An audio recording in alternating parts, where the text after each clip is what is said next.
अकोला जिल्ह्यातील महान येथील काटेपूर्णा धरणाला लागून असलेल्या जांभरुण येथीलच काशीराम पांडुरंग नांदे अंदाजे वय 52 वर्ष हे 19 जुलै रोजी दुपारी 3 वाजताच्या दरम्यान बुडालेल्याची दुर्दैवी घटना घडलेली आहे।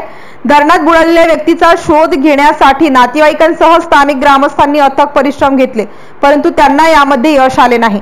अखेर बार्शी टाकळीचे पोलीस निरीक्षक शिरीष खंडारे यांनी पिंजर येथील मानव सेवा आपत्ती व्यवस्थापन फाउंडेशनच्या संत गाडगेबाबा आपत्कालीन शोध व बचाव पथकाला या ठिकाणी पाचारण केले।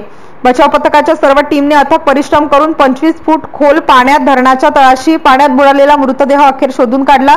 मृतदेह शोधण्यासाठी जीवरक्षक दीपक सदाफडे यांच्यासह त्यांचे सहकारी अंकुश सदाफडे, विष्णू केवट, शेखर केवट, हर्षल वानखडे यांनी या कामी मोलाचे योगदान दिले। MCN न्यूज मराठी करिता विकास ठाकरे, अकोला।